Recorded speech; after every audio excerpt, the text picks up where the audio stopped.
107-8 वर्ष पुराना एक school DAV senior secondary school Shahabad 107-8 वर्ष जी पहले डीएवी जी उसका 2017 में उसकी स्थापना, उसकी शुरुआत की थी। जो वहाँ के फाउंडर प्रेसिडेंट थे वो श्री राम प्रसाद गुप्ता जी थे। वो स्वतंत्रता सेनानी भी थे, एजुकेशनिस्ट भी थे, बहुत पढ़े लिखे थे और उन्होंने ये स्कूल की स्थापना की थी। और ये एक तरह से 217 में उस समय आसपास करनाल ज़िले में भी, आसपास अम्बाले में भी इतनी बड़ी संस्था नहीं थी, क्योंकि उन्होंने देखा कि शाहबाद की लड़कियां पढ़ने के लिए अम्बाला देव समाज कॉलेज में जाती थी। लड़कियों को लड़कियों के कॉलेज में पढ़ाया जाता था, तो उस वहाँ पढ़ने जाती थी और लड़के उनसे छेड़खानी करते थे। उनका मन बहुत दुखी हुआ और उन्होंने अपने साथी केशवराम गुप्ता जी, जो उनके साथ में ही रहते थे, उन दोनों ने मिलकर संकल्प लिया कि हम शहर में हम एक लड़कियों का कॉलेज खोलेंगे। और उन्होंने झोली फैला के लोगों से दान मांगा। उस समय जो पाकिस्तान से रिफ्यूज़ी आए थे, उनको हम ये भी लोग कई बार रिफ्यूज़ी कह देते हैं, तो वो लोग जो पाकिस्तान से विस्थापित होकर यहाँ पर आए थे, उन्होंने आकर शहर को बड़ा संपन्न बनाया, बहुत काम किया, बहुत मेहनती थे जी। बिल्कुल वहाँ से उजड़ के आए, पर उन्होंने यहाँ पर बहुत अच्छी एक तरह से दुकानें खोली, प्रतिष्ठान खोले, खेतियाँ भी की, कोल्ड स्टोरेज खोले, एक तरह संपन्न बनाया अपनी मेहनत से। उन लोगों ने, उनमें से ज़्यादातर लोग शहर के कम, और वो जो बाहर से विस्थापित लोग थे उन लोगों की ज़्यादा मेंबरशिप थी। उन्होंने मारकंडा नेशनल कॉलेज भी बनाया, एक लड़कों का कॉलेज।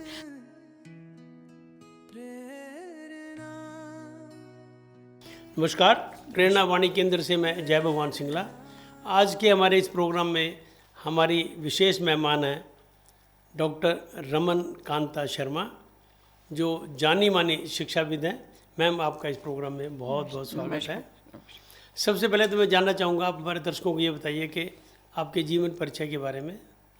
आपने कहाँ तक एजुकेशन प्राप्त की, कब आप जॉब में आए, थोड़ा अपने बारे में बताएंगे। मेरी शिक्षा MA अर्थशास्त्र है और मैं 1967 से कॉलेज में प्रोफेसर बनी थी, और कमला नेहरू गर्ल्स कॉलेज सतना में, और वहीं पर मैं प्रिंसिपल बन गई थी 2 साल के बाद। वहाँ पर 5 साल के कार्यकाल के बाद मुझे आर्य कन्या महाविद्यालय शाहबाद में प्राचार्य के पद पर नियुक्त किया गया, सिलेक्ट हुई। और उसके बाद 32 वर्ष तक यहाँ पर प्राचार्य के नाते 25 वर्ष तक जी, 32 लगातार जी, एक ही एजुकेशनल इंस्टीट्यूशन में। जी सर, ऐसा NAC की टीम ने मुझे बताया था कि एक नेशनल रिकॉर्ड है। हमने किसी एक प्राचार्य को एक ही कॉलेज में 32 वर्ष तक प्राचार्य के पद पर कार्य नहीं करते हुए देखा है। तो ऐसे ही मैंने भी नहीं देखा अपनी लाइफ में कभी। अवश्य आपका जो बिहेवियर है, आपका जो स्टैंडर्ड है, आपका सोचने का, पढ़ाई का, वो ढंग औरों से बहुत अलग रहा। मैं मानती हूँ ये ईश्वर की इच्छा रही होगी कि 28 वर्ष की उम्र में मुझे यहाँ पर प्राचार्य के पद पर नियुक्त किया गया, और मैं 33 वर्ष की नौकरी के बाद 32 वर्ष की 2004 में रिटायर हुई थी। तो कॉलेज वालों ने छोड़ा तो आपको अब भी नहीं होगा, फिर किसी न किसी रूप में अब भी रखा होगा साथ? जी, उन्होंने मुझे कॉलेज के प्रबंधक समिति का सदस्य बना लिया था रिटायरमेंट के तुरंत बाद। तो ऐसा भी कम होता है जी, ऐसा, क्योंकि जब प्रिंसिपल अलग होती है ना एजुकेशन से, तो उनके रिश्ते कहीं ना कहीं कड़वाहट आ जाती है। शायद उनको ये लगा होगा कि इतना लंबा कार्यकाल रहा है, तो ये एसोसिएशन में उनको कुछ मेरे से ठीक लगा होगा, संस्था के साथ जुड़े रहने के, संस्था का भला कर सकते। अवश्य ठीक लगा। मैम, एक बड़ी रोचक बात सुनने में आती है कि जिस समय, एक ऐसा समय था जब कुरुक्षेत्र में स्कूल मिडिल तक था और शाहबाद में जो है ना हाई स्कूल था, क्या ऐसा था वाकई? जी बिल्कुल था। और शाहबाद शिक्षा के क्षेत्र में मैं मानती हूँ बहुत ही उन्नत है। ये बहुत पुरानी इसकी संस्थाएं हैं जो जिनकी कोई मिसाल नहीं। जैसे कितनी पुरानी होंगी? जैसे 107-8 वर्ष पुराना एक school DAV senior secondary school Shahabad 107-8 वर्ष जी पहले डीएवी जी उसका 2017 में उसकी स्थापना, उसकी शुरुआत की थी। जो वहाँ के फाउंडर प्रेसिडेंट थे वो श्री राम प्रसाद गुप्ता जी थे। वो स्वतंत्रता सेनानी भी थे, एजुकेशनिस्ट भी थे, बहुत पढ़े लिखे थे, और उन्होंने ये स्कूल की स्थापना की थी। और ये एक तरह से 217 में उस समय आसपास करनाल ज़िले में भी, आसपास अम्बाले में भी इतनी बड़ी संस्था नहीं थी। और इसके बाद उन्होंने 2017 के बाद 24 में इसमें हॉस्टल भी बना दिया। जिसमें हॉस्टल बना दिया, जो रेजिडेंशियल स्कूल आप सोचिए शाहबाद जैसे उस छोटे जमाने में। कस्बे में उस समय ऐसा माना जाता था कि वो खुद स्वतंत्रता सेनानी थे, और जो लोग देश के स्वतंत्रता संग्राम में हिस्सा भी ले रहे थे और पढ़ना भी चाहते थे, वो विद्यार्थी यहाँ पर रहकर हॉस्टल में पढ़ते थे। तो उसमें ये हॉस्टल भी उतना ही पुराना है और ये स्कूल भी बहुत पुराना है, इसलिए इसमें करनाल से, अम्बाला से, कुरुक्षेत्र से, आसपास के गांवों के भी लोग आकर बच्चे यहाँ पर पढ़ते थे, शिक्षा ग्रहण करते हुए यहाँ के बच्चे डॉक्टर बने, इंजीनियर बने, रिकॉर्ड है। शाहबाद से पढ़ के बहुत बड़ी बड़े पदों पर वो कार्य कर रहे हैं यहाँ से निकलने के बाद।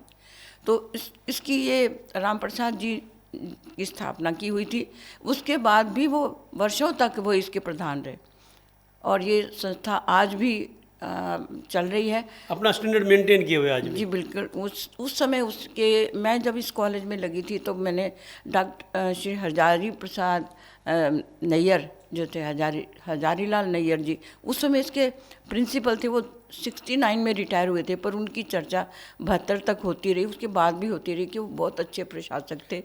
कितने बच्चों से शुरू हो रहा है, आज कितने बच्चे होंगे? बच्चे तो उस समय उन्होंने मेरे ख्याल 15-20 बच्चों से शुरू किया था, फिर इसमें बच्चों की संख्या तो 500, 700, 800 उस जमाने के हिसाब से बहुत बड़ी संख्या थी। बहुत बड़ी संख्या थी, बहुत बड़ी संख्या थी और ये पढ़ते रहे, आज भी उसमें बच्चे प्राप्त कर रहे हैं शिक्षा। अब ये हरियाणा बोर्ड से संबद्ध हो गया है।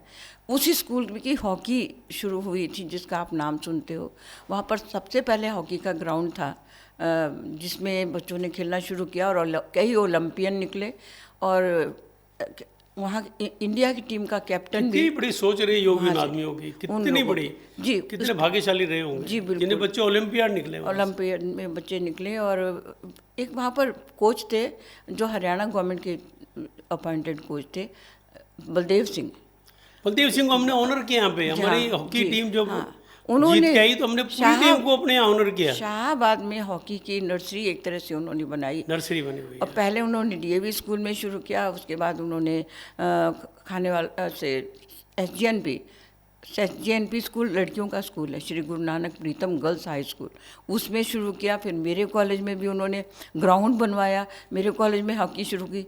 फिर Arya girls senior secondary school है हमारे शाहबाद में, वो बहुत पुराना स्कूल है सर। आप मानेंगे कि वो स्कूल भी हमारा 1952 में खुला था। क्या बात। 1952 में, उस समय आसपास ये शाहबाद का वो स्कूल कुरुक्षेत्र जिले का सबसे पुराना लड़कियों का स्कूल है। कुरुक्षेत्र में मेरे को जहाँ तक मेरी नॉलेज है 1956 में शायद गीता जी हाई स्कूल बना था जी, क्योंकि मैं भी इसमें पढ़ता रहा हूँ जी। 64 में मैं 7th में यहाँ पढ़ा जी। तो उससे पहले कुरुक्षेत्र में इतना बड़ा नाम है कुरुक्षेत्र का, किसी ने सोचा नहीं कभी कि यहाँ पे स्कूल हो। शाहबाद वालों ने सोचा। शाहबाद में लड़कियों का स्कूल 1952 लड़कियों का स्कूल तब था। आर्या गर्ल्स सीनियर, अब तो सीनियर सेकेंडरी, उस समय आर्या गर्ल्स हाई स्कूल इसका नाम था। तो ये 52 में बना। 54 में से लेकर एक प्रिंसिपल वहाँ पर मिस चोपड़ा थी, विमला चोपड़ा। हाँ जी। वो 33 वर्ष तक वहाँ पर प्रिंसिपल रही। मैं तो 32 साल रही कॉलेज के प्रिंसिपल, हमारे मैनेजमेंट का स्कूल था। हाँ जी, वो 33 साल तक प्रिंसिपल। मैं हैरान हूँ कैसे प्रिंसिपल होंगी और कैसी मैनेजिंग कमेटी होगी जो वर्षों तक अपनी प्रिंसिपल को इतना मान सम्मान देते हैं। प्रिंसिपल भी डिवोटी रहे। प्रबंधक समिति बहुत अच्छी थी हमारी। ये प्रबंधक समिति एक ही है उसी स्कूल की, आर्या गर्ल्स कॉलेज की भी। तो इस प्रबंधक समिति के लोग जो थे वो सारे बहुत अच्छे लोग थे। एक तो स्वतंत्रता सेनानी बानूराम गुप्ता जी का आपने नाम सुना होगा। बहुत सुना, बहुत मिला हूं, खूब मिला हूं मैं यहाँ पे उनसे। क्योंकि वो आर्या गर्ल्स कॉलेज खोलने वाले वही थे, संस्थापक एक तरह से। क्योंकि उन्होंने देखा कि शाहबाद की लड़कियां पढ़ने के लिए अम्बाला देव समाज कॉलेज में जाती थी। लड़कियों को लड़कियों के कॉलेज में पढ़ाया जाता था, तो वहाँ पढ़ने जाती थी और लड़के उनसे छेड़खानी करते थे। उनका मन बहुत दुखी और उन्होंने अपने साथी केशवराम गुप्ता जी जो उनके साथ में ही रहते थे, उन दोनों ने मिलकर संकल्प लिया कि शहर में हम एक लड़कियों का कॉलेज खोलेंगे। और उन्होंने झोली फैला के लोगों से दान मांगा और ये आर्य कन्या महाविद्यालय की स्थापना शाहबाद में की, जिसमें लाला भाल सिंह, जैसा आपने नाम सुना होगा, भाल सिंह गुप्ता बहुत बड़े दानी हुए शाहबाद। उन्होंने और मैं मिला हूँ इन सबसे। जी हाँ जी, इन लोगों ने, सीताराम जी ने, सब लोगों ने बहुत दान दिया। केशवराम जी के तो आप जानते होंगे, उनके पुत्र हैं, वो हमारे कोषाध्यक्ष थे, फाउंडर कोषाध्यक्ष थे। लाला बानूराम जी फाउंडर सेक्रेटरी थे, महासचिव, और डॉक्टर कृष्ण गोपाल चड्ढा, आपने नाम शायद ना सुना, पर बहुत समाज सेवी थे और बहुत विद्वान पुरुष थे, वो हमारे फाउंडर प्रधान थे। सुरेंद्र मोहन चड्ढा जी हमारे जॉइंट सेक्रेटरी थे। ऐसे ही जितने भी प्रबंधक समिति थी, बाबूराम आर्य, पन्नूलाल गुप्ता जी, ओम प्रकाश गुप्ता जी, और ये मुंशीराम गुप्ता जी, ये सारे इनको मैं नवरत्न कहती हूँ। तो इन लोगों ने ये स्थापना की थी निस्वार्थ भाव से। सब आर्य समाज के सदस्य थे। ये आर्य समाज मेरे लिए ना मैम बड़ी आश्चर्य की बात है, कुरुक्षेत्र में कोई आदमी ऐसा नहीं था। लाडवा इतना बड़ा शहर था, नामी थे, सेठ थे वहाँ भी कोई ऐसा नहीं पैदा हुआ। लेकिन हमारे गांव के पास ना पुंडरी है, वहाँ पे आर्या और एसडी कॉलेज मुकाबला हुआ, तो क्योंकि उस टाइम आर्य समाज का और सनातन धर्म का चलता रहता था जी। उन्होंने बनाया, उन्होंने भी बनाया, तो दोनों स्कूल वहाँ पे थे उस टाइम जब मैं वहाँ सर, मैं गाँव आपको से आया। ये बताना चाहती हूँ कि ये हमारा जो कॉलेज खुला 1968 में खुला। 1968 में तब कुरुक्षेत्र जिले में, चाहे वो उसमें पुंडरी भी आता है, चाहे कोई भी कन्या महाविद्यालय नहीं था। कन्या महाविद्यालय नहीं था, नहीं था। नहीं ये था। पहला कन्या महाविद्यालय है जो 1968 में, आज से 53 साल पहले खुला। इसीलिए शायद हमारे गांव से ना कोई लड़की पढ़ नहीं पाई, जी। क्योंकि वहाँ पे लड़कियों को स्कूल को नहीं मिलता, गेट तक जाने की परमिशन नहीं नहीं थी। वो ऐसा जमाना था। बिल्कुल। मेरी बहनें थी, वो उस ज़माने में गांव में 5वीं तक के स्कूल होते थे, 5वीं तक ही पढ़ी 2 बहनें, हम 4 बहनें थी, और एक बहन ने 10वीं तक ही पढ़ा, कि स्कूल 10वीं तक था। मैं ज़रूर पढ़ गई एमए तक, क्योंकि मैं ज़िले में रहती थी, सतना ज़िला मध्य प्रदेश में, जहाँ पर मुझे एमए भी करने को मिला। गवर्नमेंट कॉलेज में बीए भी की और एमए भी की। तो वो तो संस्था ऐसे ही चलती थी। माँ बाप लड़कियों के ही स्कूल या कॉलेज में पढ़ाना पसंद करते। शाहबाद की लड़कियां कन्या महाविद्यालय जलंधर पढ़ने के लिए जाती, जो अच्छे संपन्न घरों की लड़कियां, या फिर मेहरचंद महाजन कॉलेज चंडीगढ़ में जाती थी। हमारे तो कन्या कॉलेज जो ना, ये जो डीएन कॉलेज बना अभी की बात है, तो जी बिल्कुल। आप क्या कब बना? हमारे तो अभी की बात है बिल्कुल। 68 में सर बना था ये आर्य कन्या महाविद्यालय। 70 में मारकंडा नेशनल कॉलेज के नाम से एक शाहबाद में लड़कों का भी कॉलेज खुला था, मारकंडा नेशनल कॉलेज। वो 2 साल बाद खुला 70 में। आप उस समय जो पाकिस्तान से रिफ्यूज़ी आए थे, उनको अभी भी लोग कई बार रिफ्यूज़ी कह देते हैं, तो वो लोग जो पाकिस्तान से विस्थापित होकर यहाँ पर आए थे, उन्होंने आकर शहर को बड़ा संपन्न बनाया, बहुत काम किया, बहुत मेहनती थे। जी बिल्कुल। वहाँ से उजड़ के आए, पर उन्होंने यहाँ पर बहुत अच्छी एक तरह से दुकानें खोली, प्रतिष्ठान खोले, खेतियाँ भी की, कोल्ड स्टोरेज खोले, एक तरह संपन्न बनाया अपने मेहनत से। उन लोगों ने, उनमें से ज़्यादातर लोग शहर के कम, और वो जो बाहर से विस्थापित लोग थे, उन लोगों की ज़्यादा मेंबरशिप थी। उन्होंने मारकंडा नेशनल कॉलेज भी बनाया, एक लड़कों का कॉलेज। तो शाहबाद छोटा सा शहर, इसमें 2 कॉलेज थे। और इसके अलावा तो मैं तो आपकी बात सुन के हैरान हूँ कि शाहबाद में कमाल की बात की, परमात्मा ने इतना आशीर्वाद दिया उनको कि कॉलेज पे कॉलेज बनाते चले। सर उसकी कारण ये हमारे यहाँ किसी ने सोचा ही नहीं। उन लोगों, एक बात मान के चलिए कि शाहबाद के लोगों में, मैं उनको सारे शाहबाद में जब आई थी, शाहबाद में मुझे कोई नहीं जानता था। मैं मध्य प्रदेश से पढ़ी, वहाँ से ही आई थी इंटरव्यू देने के लिए। मैं शाहबाद कस्बा भी नहीं जानती थी कहाँ पर है, पूछ के यहाँ तक पहुँची थी। मुझे नहीं पता था शाहबाद क्या है, कैसा है, लेकिन बहुत अच्छा कस्बा था, बहुत अच्छे लोग थे। आज भी मैं कहती हूँ, नमन करती हूँ यहाँ के लोगों को। बड़े पुरुषार्थी हैं, बड़े समाज सेवी हैं, धार्मिक लोग हैं, दानी हैं, और अच्छे अच्छे कामों में, जैसे मारकंडा की मैं मानती हूँ तपस्थली है, और शाहबाद को ये एक श्रेय प्राप्त है, आशीर्वाद प्राप्त है कि मारकंडा ऋषि आशीर्वाद प्राप्त है। तो उसके कारण यहाँ पर जो भी आए, फले फूले, जो संस्थाएं थी वो भी अगर स्थापित हुई तो बहुत अच्छी चली। क्या बात। और एक नहीं, अनेक हो गई। जैसे ये तो कॉलेजों की बात है, हम स्कूल की बात करें, हमारे यहाँ पहले CBSE से एफिलेटेड कोई स्कूल नहीं था, पर शुरू में जैसे मैंने आपको बताया 2 खालसा संस्थाएं भी हमारे यहाँ आए। एक तो श्री गुरु नानक प्रीतम गर्ल्स हाई स्कूल, ये मैं जहाँ सोचती हूँ 50 से यहाँ पर बना, लेकिन ये पीछे से कोई मुंडे गांव था इसमें पाकिस्तान में, ये वहाँ से आया था। मतलब जैसे DAV कॉलेज लाहौर लिखते हैं ना, अम्बाला में, वो लाहौर से आया था, पर उसको यहाँ आकर बनने में समय लगा। ऐसे इस तरह से ये मुंडे से आया था, श्री गुरु नानक प्रीतम गर्ल्स हाई स्कूल बना। फिर एक खानेवाल खालसा स्कूल, आपने नाम सुना होगा शाहबाद में, वो स्कूल भी मेन रोड पे ही है। आपके चांस की बात है कि दो फंक्शनों में मैं आपके चीफ गेस्ट बन के भी गया हूँ। जी शायद एक बचपन जी स्कूल का था। जी जी जी और आप गए हैं। एक आर्यभट्ट हाँ था। जी आप गए और आपने देखा भी है कि नज़दीक से इन संस्थाओं को आपने देखा है। तो वो स्कूल है, तो दो स्कूल तो ये वहाँ, ये भी तब 1950 से मैं से स्थापित है और देखते आ रही हूँ। इसके बाद फिर CBSE से एफिलिएटेड स्कूल सबसे पहला विश्वास स्कूल के नाम से खुला। एक स्वामी विश्वास होते थे, हाँ जी हाँ जी। तो उन्होंने ये स्कूल शुरू किया था। तो वो स्कूल सीनियर सेकेंडरी, पहले हाई स्कूल था, फिर सीनियर सेकेंडरी स्कूल बना। उसके बाद फिर शहर में एक मांग उठी कि भाई उसमें एक ही स्कूल था, CBSE का था, थोड़ा लोगों को लगता था 1 से 2 हो तो प्रतियोगिता होगी, अच्छी पढ़ाई होगी। ऐसे करके उन्होंने हमारे मैनेजमेंट को एक तरह से अप्रोच किया कि आप लोग भी कोई, इतने आपकी 5-4 संस्थाएं हैं। तो उस समय हमारा एक स्कूल चल रहा था 1967 से, आर्य पब्लिक स्कूल्स के नाम से, क्योंकि उस समय इंग्लिश मीडियम का कोई स्कूल नहीं था। जी जी। तो इंग्लिश मीडियम स्कूल बच्चों के लिए कोई एजुकेशन का स्कूल था, वो उन्होंने शुरू किया था 1967 में, और 1968 में कॉलेज शुरू किया था। ये साथ साथ ही पले बढ़े हैं ये। अब वो स्कूल जो है वो ब्रिलियंट माइंड स्कूल के नाम से आजकल चल रहा है, और उसमें बचपन का फ्रेंचाइज लिया था हमने।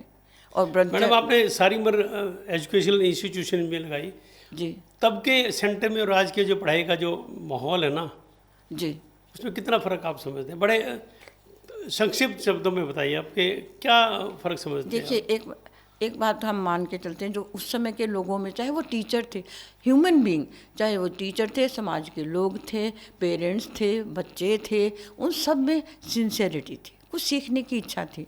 उस भावना के साथ वो आते थे कि हमने यहाँ कुछ सीख के कुछ बन के जाना, और उसी तरह की वो मेहनत करते थे, बहुत मेहनत करते थे। मैं सोचती हूँ शाहबाद में हमने सोचा नहीं था कि हम हॉकी शुरू करेंगे तो हॉकी में जाके लड़कियाँ कैप्टन बनेंगी, कैप्टन बनेंगी, इंडिया की कैप्टन। कितने सालों तक शाहबाद की ही लड़कियाँ, और प्लेइंग मेंबर 11 में से 6 मेंबर शाहबाद की लड़कियाँ होती थी। ये बहुत बड़ी उपलब्धि है। आज के बच्चों के बारे में आप क्या कहना चाहोगे? उनकी पढ़ाई के प्रति कितना रुझान बदल गया? आज के बच्चे असल में, अब उनकी बात, मैं चूँकि 3 डिकेड तक रही हूँ, उनमें मुझे फ़र्क नज़र आता था। जो 72 से 80 तक का था, उनमें जो सिंसेरिटी थी वो 80 से 90 वालों में नहीं थी।